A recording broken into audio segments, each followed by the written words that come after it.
அஸ்ஸலாமு அலைக்கும் and hi everyone. எல்லாரும் எப்படி இருக்கீங்க? இன்றைக்கி குலாப் ஜாமுன் மாவு வச்சுட்டு சூப்பரான ஜூஸியான ஒரு ஸ்வீட் ரெசிபி தான் பார்க்க போகிறோம். எப்போவுமே நம்ம குலாப் ஜாமுனை எண்ணெயில் பொரித்து அதுக்கப்புறம் தான் நம்ம ரெடி பண்ணுவோம். ஸோ இந்த வாட்டி எண்ணெயிலலாம் பொரிக்காமல் இந்த மாதிரி ஹெல்த்தியான அதே சமயம் ரொம்ப டேஸ்டியான மெத்தடில் ட்ரை பண்ணி பாருங்கள். ரொம்ப நல்லாயிருக்கும். இப்போ இந்த ரெசிபியை எப்படி செய்கிறதுன்னு பார்த்துடலாம். பவுலில் ஒரு கப் அளவுக்கு குலாப் ஜாமுன் மாவு சேர்த்துக்கலாம். நீங்கள் எந்த பிராண்ட் வேணும்னாலும் எடுத்துக்கலாம். இதுக்கு கூடவே ஈனோ ஒரு 1/4 ஸ்பூன் அளவுக்கு சேர்த்துக்கலாம். இது எந்த ஃப்ளேவரும் இல்லாமல் ப்ளெயினாக இருக்கும் பார்த்தீங்களா, அது எடுத்துக்கோங்க. அது ஜஸ்ட்டு ஒரு 1/4 ஸ்பூன் சேர்த்துக்கிட்டோம்னா போதும். அதையும் குலாப் ஜாமுன் மாவையும் ஃபஸ்ட்டு நல்லா மிக்ஸ் பண்ணிக்கலாம். அடுத்து காய்ச்சி ஆற வச்ச பால் 3/4 கப் அளவுக்கு சேர்த்துக்கலாம். 1 கப் மாவு எடுத்துக்கிட்டிங்கன்னா 3/4 கப் அளவுக்கு காய்ச்சி ஆற வச்ச பால் கரெக்டாக இருக்கும். அது கட்டி எதுவும் இல்லாமல் நம்ம நல்லா மிக்ஸ் பண்ணிக்கலாம். இப்போது நல்லா மிக்ஸ் பண்ணியாச்சு. அடுத்து ஒரு அடிகனமான ஒரு சின்ன கப்பு இல்லாட்டி கிண்ணம் எது வேணாலும் நீங்கள் எடுத்துக்கலாம். சுற்றி நெய் தடவிட்டு நம்ம ரெடி பண்ணி வச்சுருந்த மாவு உள்ளே சேர்த்துடலாம். இப்போது மாவு நம்ம சேர்த்தாச்சு. மேலே பாதாம் முந்திரி எது வேணாலும் நீங்கள் தூவிக்கலாம். இதை நம்ம ஒரு 20 நிமிஷம் மீடியம் ஃப்ளேமில் ஆவி காட்டி எடுத்துக்கலாம். ரொம்ப ஹை ஃப்ளேமில் இல்லாமல் மீடியம் ஃப்ளேம்லேயே இருக்கட்டும்.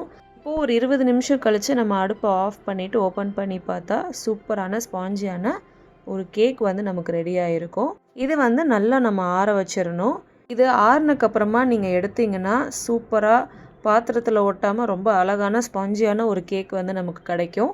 இந்த கேக்கை ஸ்கொயர் ஷேப்புக்கு நம்ம கட் பண்ணிக்கலாம். இப்போது அடுத்து ஒரு சின்ன ஸ்டெப் இருக்குது. இதுதான் இந்த கேக்கை இன்னும் ஸ்பெஷலாக்க போகுது. பேன் நல்லா சூடானக்கப்புறமா 1 ஸ்பூன் அளவுக்கு நெய் சேர்த்துட்டு நல்லா ஸ்ப்ரெட் பண்ணி விட்டுட்டு நம்ம கட் பண்ணி வச்சுருந்த இந்த கேக் ஸ்லைஸை சேர்த்துட்டு முன்ன பின்ன ஜஸ்ட் மைல்டு ப்ரௌன் கலர் ஆகிற வரைக்கும் ரோஸ்ட் பண்ணோம்னா போதும். ரொம்பலாம் செவக்க நம்ம ரோஸ்ட் பண்ணணும்னு அவசியம் இல்லை. ஒரு பக்கம் மட்டும் நல்லா இந்த மாதிரி ஒரு மீடியம் ப்ரௌனிஷ் கலர் வந்துச்சுன்னா போதும். இப்போது அதே பேனில் 1 கப் அளவுக்கு சர்க்கரை சேர்த்துட்டு கூடவே 1/4 கப் அளவுக்கு தண்ணி சேர்த்துட்டு இந்த சர்க்கரை நல்லா கரைச்சிக்கலாம். சர்க்கரைலாம் கரைஞ்சி நல்லா கொதிச்சிச்சுன்னா போதும். ரொம்ப பாகுபதம்லாம் வரணும்னு அவசியம் இல்லை. கொஞ்சமாக குங்குமப்பூ சேர்த்துருக்கேன். குங்குமப்பூ இல்லைன்னா ஏலக்காய் கூட தட்டி சேர்த்துக்கலாம். இப்போது இந்த சர்க்கரை தண்ணிலாம் நல்லா கொதிச்சிருச்சு. இதை அப்படியே நம்ம ரோஸ்ட் பண்ணி வச்சுருக்கிற கேக் பீஸ் மேலே அப்படியே நம்ம சேர்த்துடலாம். எந்த பக்கம் கொஞ்சம் நல்லா ரோஸ்ட் ஆகிருக்கோ அதை மேலே பார்க்குற மாதிரி வைங்க. நான் அதே மாதிரி செட் பண்ணிட்டேன். எப்படி வச்சாலும் ஒன்றும் பிரச்சனை இல்லை. பட் நீங்கள் இன்னும் ரோஸ்டான பக்கம் மேலே பார்க்குற மாதிரி இருந்துச்சுன்னா பார்க்குறதுக்கு நல்லாயிருக்கும். இதை மூடி போட்டு ஒரு 1/2 மணி நேரத்துக்கு நம்ம ரெஸ்ட்டில் விட்டுறலாம். இப்போது ஒரு 1/2 மணி நேரம் கழித்து ஓப்பன் பண்ணியாச்சு. பார்த்தீங்கன்னா அந்த கேக்கு அந்த சர்க்கரை பாகை எல்லாத்தையும் அப்சர்வ் பண்ணிவிட்டு நல்லா சாஃப்டாக ரொம்ப ஸ்பாஞ்சியாக ஜூஸியாக இருக்கும். அவ்வளோதான். இதை அப்படியே எடுத்து சர்வ் பண்ண வேண்டியதுதான்.